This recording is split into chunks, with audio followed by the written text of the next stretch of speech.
Hello again, Internet. It's me, that gaming nerd John. And here we are, continuing our path through 13 Sentinels Aegis Rim. So we finally got to the point where we're going to be getting back to the destruction sequences. Not to say that I don't absolutely love the storyline for this game. It's phenomenal. It draws me in. It's captivating. It's interesting. But I definitely enjoyed playing the destruction sequences as well. I mean, come on, flashy explosions. Who doesn't like that shit? Yeah, so we're going to be starting off with the first real area of the destruction sequences. So previously we had seen the tutorial missions, getting kind of an idea of the various mechanics of the game, seeing how they all work in terms of like basic actions and such. Now it's going to be the actual meat of the destruction sequences. So now you'll have full control over the composition of your team. You'll be able to upgrade them. Technically, I think Area 1 you don't actually have everything unlocked just yet, but by the time you finish the first area, you'll have access to all the customization options for your pilots. Again, this being a new game plus for me, I can't even remember how many times I've played through this game now. I already had access to all those things, so a lot of my Sentinel pilots are going to be way overpowered. Also, playing on casual, at least for the recording. I've since then gone back and actually started playing through all the missions on hard and normal, and they're substantially different. It's I don't want to say almost an entirely different game. Hard definitely is. Normal, not so much. You could probably beat normal like on your first playthrough of the game if you were playing smart. It definitely changes your evaluation of certain skills, and I'll definitely talk about that more as we go through each of the missions, because I took notes during my playthroughs so that I could kind of refer back to it. So for this first chunk here, we're going to break up the first area of the destruction sequences into 2 wave chunks. So each stage is considered a wave, so for this particular video we'll be looking at the first 2 waves for the first area of the destruction sequences. Also, I'll probably let the story speak for itself more so this time, and then just kind of interject during the actual playthrough of the stage, mentioning like just various things that I noticed in terms of like strategic things that you could probably keep an eye out for those playing through the game. And then, of course, commenting on how absolutely terrible I am at it. But in any case, I hope you enjoy. Of course, we'll have a bit of a wrap-up at the end of this, and let's get started. I'm looking forward to it, and I hope you are too.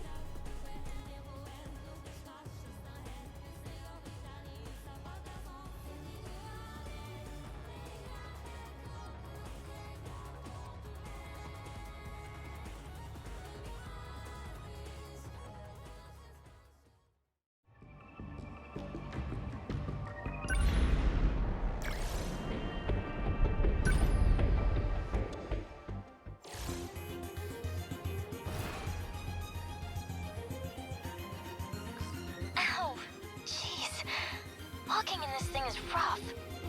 I've got this weird pressure in my legs, like they're super cramped. It's not just me, right? All I can think about is how weird it is to see you in a robot, Usami-chan. I mean, I heard about the kind of dreams you've been having. It's super weird to me, too. But I kind of figured you might be involved in all this too, Iori. At any rate, that would be the mech's nerve connection. The pain is because your nerves aren't used to it yet. More time in the pilot's seat will help condition your body. Eventually, you won't even notice it anymore. Well, a force of 13 Sentinels makes a formidable team, even accounting for the pilot's inexperience. But the assaults are going to be a lot worse than the one on Sector 3. You're kidding. It'll be even worse than the attack on my city? Warning. Daimo signatures identified. Enemy in range. They're here. Eyes up, everyone.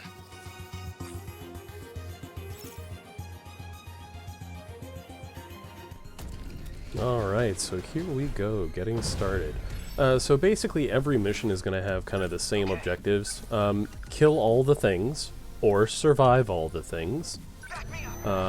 And don't have any of your robots or people die. Don't let up. So yeah, the first number of missions are fairly simple. I replayed these stages so much. I I'm big on power leveling characters. I don't...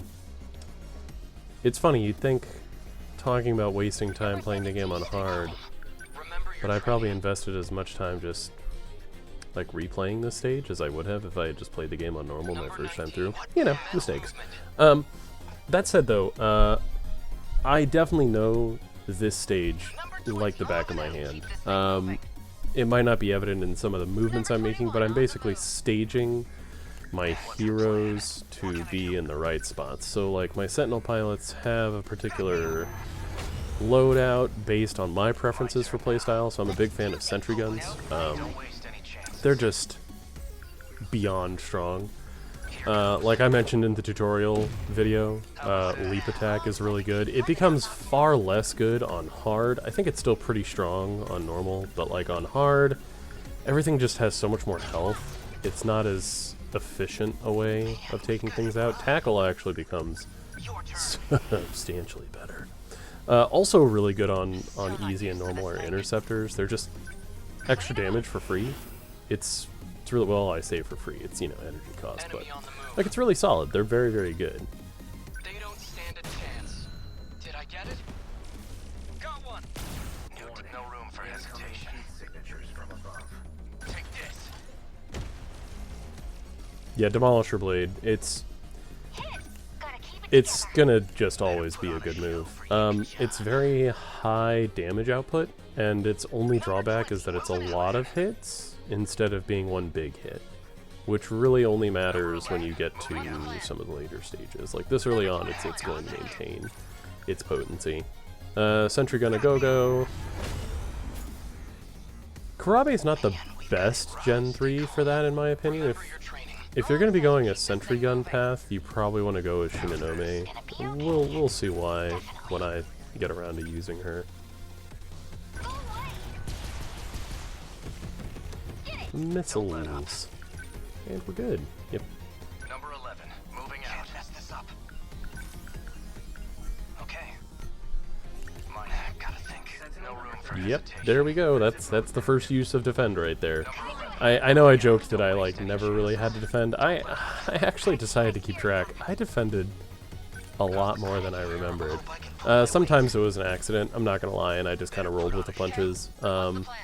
But genuinely speaking, like if I wasn't able to use Sentry Gun in certain circumstances, or like interceptors for the Gen 4 models, I would just be like, oh, I guess I'll just defend for now. I don't really think I ran into an issue with the Gen 1s having to defend too much. I could see that being a use though on hard, especially for like the counter defense heavy builds for like Hijiyama and whatnot. That could be particularly good. Yeah, I'm like, why do I even need to waste my time? These guys can all just be killed by that. Yeah, and like that was no time at all. So that first mission is ridiculously easy. Aegis activated. Terminal closure complete. Surrounding 2-kilometer area now fully secure. Ending technical analysis. Looks like all the enemy signals are gone. How long you been sitting on that trick? Why can't we just do that to all of them? If it was that simple, we wouldn't be struggling. The Aegis can't activate unless they get close enough to the terminal. They're after the mainframe and the UFO underground. Their goal is to slip into terminals stationed in various positions across the UFO. If they seize control of the mainframe, our world is as good as gone. Our current situation demands a defensive approach. To keep the terminals safe, we have to rely on the Aegis. So what? The best we can hope for is to keep this one thing safe? Makes it sound like we're getting the shit kicked out of us. It's true. All we can hope for is to protect it to the end. We made it.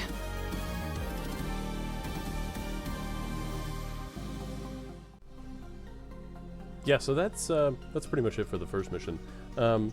They go over there the whole point of why they're having to do these particular defense-oriented missions is because they have to protect these mainframes there. That's going to continue to grow in prominence as we go through the various stages. One of the things I'll personally be keeping track of, and maybe we can keep track of it together as a group, is who gets the MVP award for each of these. So for this first mission here, you'll see like it tallies the defense, or I'm sorry, the attack values for everybody, and here Sekigahara blows everyone away. That Demolisher Blade is just dumb.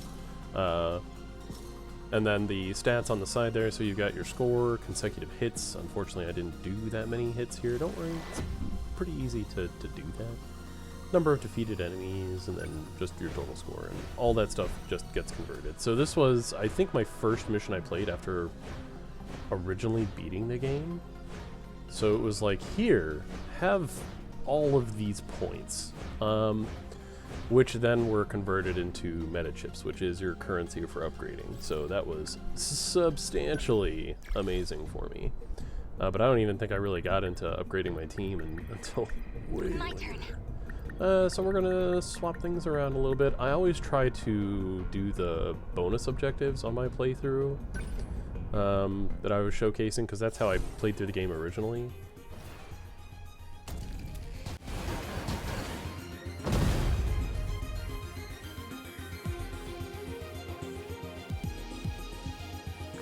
Info's up. About those creepy-looking dymos? They're excavation models. Drill flies, looks like. Those things are already flying. You're telling me they go underground too? Not great for my mech. I can punch like a truck, but I can't reach the guys in the air. The EMP's what you want there. They'll come crashing down to punching range. Pain in the ass, though. Losing the Type 98 tank was a big factor in the design. The first-gen Sentinels went in hard on close-quarters combat. They ended up with a focus on raw power over mobility. They didn't know they'd have to deal with these flyers. Hey, hold on a sec, Amiguchi. How do you know all this crap? Well, funny story. Guess you could say it just came to me in a dream. The hell are you talking about?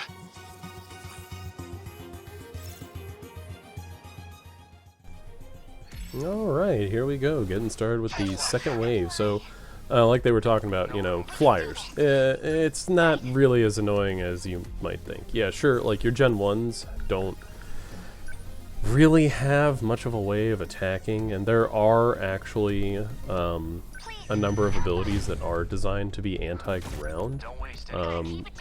But the nice thing is that there's a lot of tools to either force enemies to the ground, or in this case, just say F you and fire a missile rain on their ass, because that ability is going to see a substantial amount of use, as you'll find. It's a phenomenal way of being able to cover ground. And yeah, so I just defended with Natsuno right there. So sad. Big time sad. That was definitely not intentional, because like she's almost at full. Why would I have defended there? It's fine. So yeah, interceptors instead. It's gonna help cover the map as well, just as good as any missile rain. Yeah, so EMP attacks. So EMP attractor there was one I'm pretty sure I used almost exclusively on this particular playthrough. Later on I would try out some of the other EMP related abilities just to see how they operate. I still feel like attractor is really particularly good. There's just so many instances where having the range on it matters more so than the area of effect, because it is a small cone. You can upgrade it to increase that area of effect slightly. It kind of widens that cone a little bit, extends it a little bit. But overall, it's still going to be a slightly more limited option than like EMP surrounding that I think the Gen 3s have access to. I don't believe I ever use that on the Gen 3s. It's better for them to just blow stuff up. Like they've got tons of missile options. Why wouldn't you just use that? And then for Gen 4, like I felt like just multi-lock missile was just better. I could see there being a lot more necessity for those anti-air options on like hard. Particularly, I found myself having to utilize much more of the anti-air, as well as like actually using the meta skills for like EMP pulse and whatnot. But unlike casual and normal, this strategy works just fine. Like once again, sentry turrets, in tandem with the EMP attractor, like you basically just create a kill corridor, and they can't really do much. And the interceptors kind of just clean up everything else. Yes, sentry guns, baby, sentry guns. I think at the beginning of this I actually did use a Guardian just to group them together more. I don't really feel like that's super necessary, but it's helpful. Here we go. So EMP attractor, that's going to obliterate like 2/3 of that group. Well, a little over half. And then, yeah, I'm just like, yeah, missile rain, eat it. Obliterates the rest of it handily. She honestly could have handled that whole wave on her own. Like, it was not even remotely necessary to have Sekigahara do that, but he did. So that's cool. Just sweeping the area, multi-lock missile, it's... even if I don't use the minimap that often, like, I still check it, but I clearly wasn't paying attention there. Defending with Amaguchi, because why not, I guess. Sure. He's at like 80% energy, why not just blow his whole turn on defending? There's a great idea, right? Yeah, no, it's not. Yeah, just continuing to sweep through with EMP attractor. That's pretty much going to be the MVP move this time around. You kind of saw for a second there, like they have anti-air bombardment, but the thing for anti-air bombardment is that it's just close range. It's not a long range ability, it's like a close range, medium range ability, so it's not particularly great. Like I was saying earlier, it's really EMP attractor is like the big one, or using EMP pulse. And I guess my brain just kind of stopped working there because I didn't do anything for like a minute. Yeah, I was just waiting. And there we go. That's a legitimate use of defending, because you gotta recover that. Yeah, you can just not do anything with the pilots. That also recovers. Defend just recovers it faster. So there's legitimate reasons to defend. I was being a little facetious in the tutorial video. There's you know, some small reasons for it. Yeah, so missile rain. It's still happening right now, by the way. Just putting that out there. It's still coming down. All those little circles you see on the map? Yeah, that's missile rain. It's just gonna take everything out. Yep. Yeah, Miura didn't even get a chance. Amazing.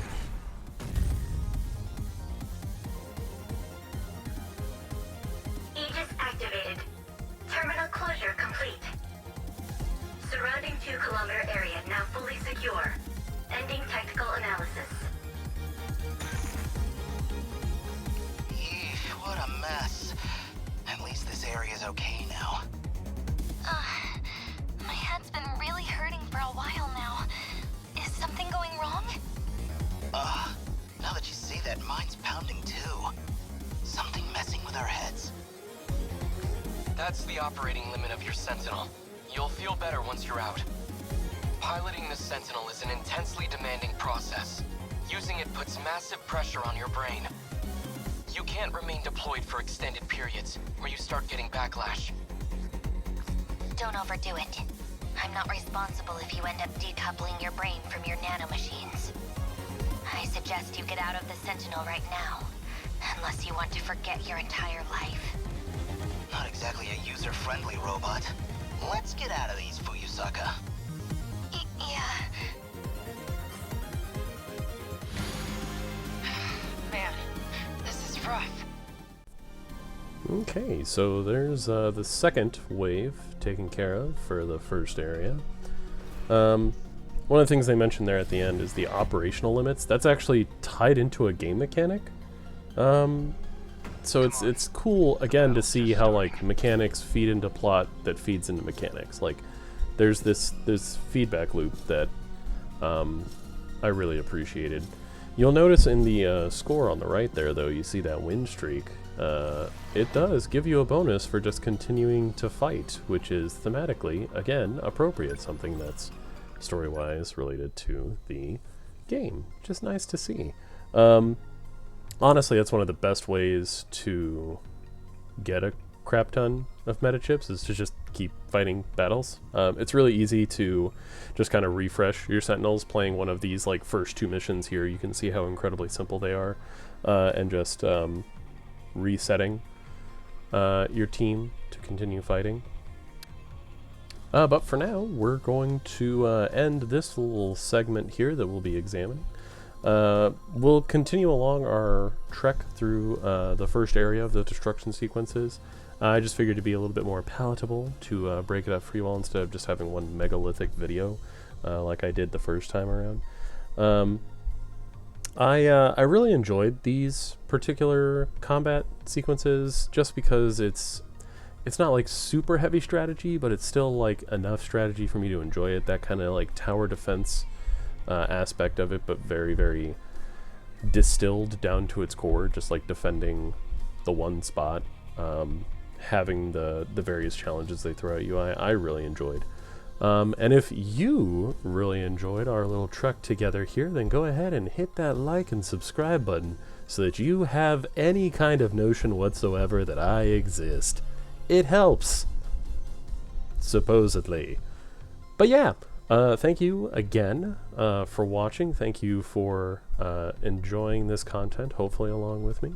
But for now, this is That Gaming Nerd John signing off. And until next time, my friends, take it easy.